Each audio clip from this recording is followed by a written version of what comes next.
रहे हैं news Ganga. UP Bihar आज दिन है सोमवार तारीख 19 जून। तो चलिए शुरुआत करते हैं इस बुलेटिन की, जिसमें हम आपको दिखाएंगे यूपी और बिहार की हर वो छोटी और बड़ी खबरें जो आपके लिए जरूरी हैं।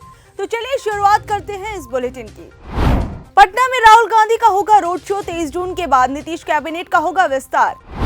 पटना में कई इलाकों में बारिश, फिर से निकली धूप। बिहार के 16 जिलों में गर्मी से लोग परेशान।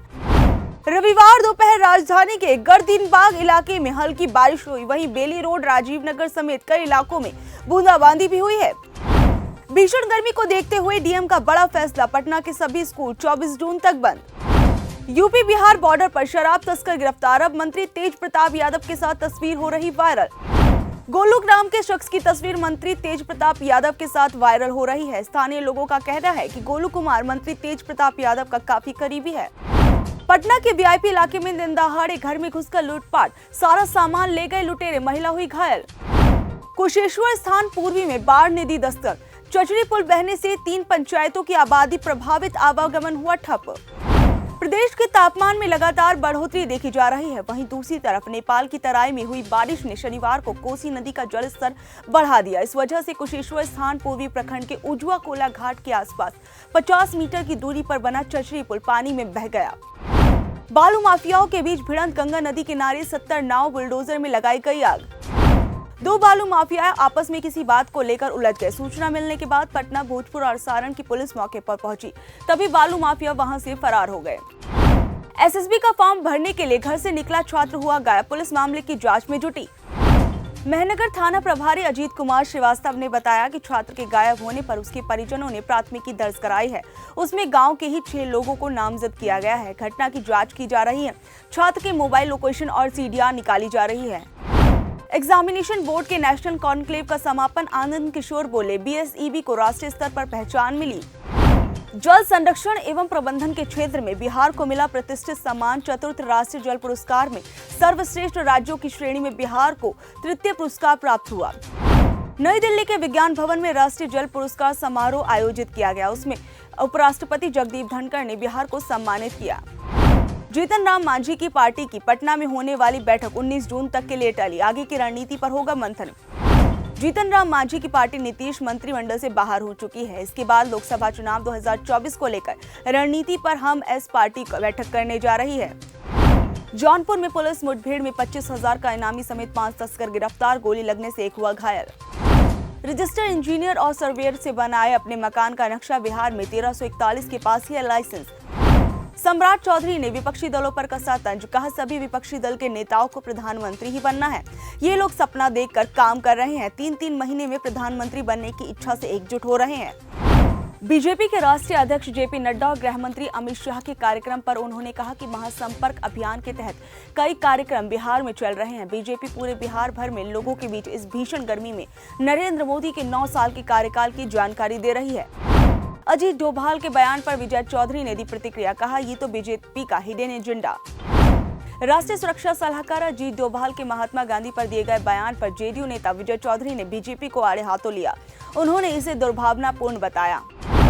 आदिपुरुष विवाद के बीच स्वामी प्रसाद मौर्य का बड़ा बयान। कहा कि जो कल मेरी हत्या करने, धड़ से सिर अलग करने, तलवार से सिर काटने, जीभ काटने, नाक, कान व हाथ काटने के लिए उतावले हो गए थे, उनकी बोलती आज बंद क्यों है? इसलिए न कि मनोज मुंतशिर और ओम राउत ऊंची जाति के हैं। सपा नेता ने कहा कि मैंने तो किसी धर्म के आराध्य पर कोई टिप्पणी भी नहीं की थी, बल्कि हमने तो चौपाइयों के अंश को संशोधित व प्रतिबंधित करने की मांग की थी। ओम प्रकाश राजभर बोले, बीजेपी से गठबंधन की कोई बात नहीं, दिल्ली में सरकार नहीं बनानी सरकार। ओम प्रकाश राजभर ने सपा, बसपा, कांग्रेस, जेडीयू और लोकदल के एक साथ आने पर प्राथमिकता बताई है। उन्होंने विपक्षी पार्टियों के साथ गठबंधन में आने पर रजामंदी जाहिर की है। रालोद ने आदिपुरुष को यूपी में बैन करने की उठाई मांग। सीएम योगी आदित्यनाथ को लिखा पत्र। रालोद नेता ने अपने पत्र में लिखा कि फिल्म में अमर्यादित और फूहड़ भाषा का इस्तेमाल किया गया है। फिल्म में ऐसे डायलॉग है जो सनातन आस्था और सनातन प्रेमियों के हृदय को ठेस पहुंचाते हैं। भीषण गर्मी और लू से बलिया में 3 दिनों में 55 लोगों की मौत। हर दिन भर्ती हो रहे 125 से 130 मरीज। उत्तर प्रदेश में भीषण गर्मी और लू का कहर जारी है। बलिया जिला अस्पताल के रिकॉर्ड के मुताबिक 40% लोगों की मौत बुखार से और 60% लोगों की मौत अन्य बीमारियों के कारण हुई है। लोकसभा चुनाव के लिए बीजेपी तैयार। गोंडा विधायक बोले, अखिलेश यादव का एजेंडा पब्लिक को स्वीकार नहीं। Nehru memorial museum and library का नाम बदलने पर संजय राउत के बयान को विधायक प्रतीक भूषण ने आड़े हाथों लिया है। Nehru memorial museum and library का नाम बदलने पर संजय राउत के बयान को विधायक प्रतीक भूषण ने आड़े हाथों लिया है। उन्होंने कहा कि पीएम नरेंद्र मोदी ने अच्छा काम किया। आरएलडी नेता बोले, रालोद का कांग्रेस के साथ गठबंधन पहले ही कह चुके हैं कार्यकर्ता। समाजवादी पार्टी के प्रवक्ता राजेंद्र चौधरी ने कहा कि अगर रालोद कांग्रेस और आजाद समाज पार्टी के साथ आ गए तो किसी की जरूरत नहीं पड़ेगी। आरएलडी नेता बोले, कांग्रेस के बिना बीजेपी के खिलाफ विपक्ष का कोई मोर्चा प्रभावी नहीं। राष्ट्रीय लोकदल के यूपी इकाई के अध्यक्ष रामशीष राय ने कहा कि सीट का बंटवारा ये देखते हुए तय किया जाना चाहिए कि किस राज्य में कौन सा गठबंधन सबसे मजबूत है। डिप्टी सीएम केशव प्रसाद मौर्य बोले, अखिलेश यादव का दावा गुब्बारे में हवा की तरह। डिप्टी सीएम केशव प्रसाद मौर्य ने समाजवादी पार्टी प्रमुख अखिलेश यादव के दावे पर पलटवार किया है। अतीक अहमद और उसके भाई की हत्या के बाद बदला लेने की धमकी के मामले में गिरफ्तार 2 भाइयों से पुलिस जानकारी जुटा रही है। उन्होंने फोन करके धमकी दी थी। महान दल के मुखिया केशव देव मौर्य ने अखिलेश यादव को छोटे दल का नेता बताते हुए बसपा को समर्थन देने का ऐलान कर दिया है। हालांकि अभी मायावती की कोई प्रतिक्रिया नहीं आई है। गीता प्रेस को दिया जाएगा 2021 का गांधी शांति पुरस्कार, संस्कृति मंत्रालय ने की घोषणा। गांधी शांति पुरस्कार महात्मा गांधी द्वारा स्थापित आदर्शों को श्रद्धांजलि के रूप में 1995 में भारत सरकार द्वारा स्थापित एक वार्षिक पुरस्कार के तौर पर निश्चित किया गया था। यूपी को 4 भागों में बांटने की जरूरत, ओम प्रकाश राजभर बोले, तभी होगा गरीबों का विकास। सुहेल देव भारतीय समाज पार्टी के राष्ट्रीय अध्यक्ष ओम प्रकाश राजभर रविवार को आजमगढ़ पहुंचे। छतरपुर में आयोजित कार्यकर्ता सम्मेलन को संबोधित करते हुए उन्होंने उत्तर प्रदेश को 4 भागों में बांटने जाने की वकालत की है। 2024 में एनडीए को पीडीए हराएगा अखिलेश यादव बोले, 2014 में जैसे बीजेपी आई थी 2024 में विदा हो जाएगी।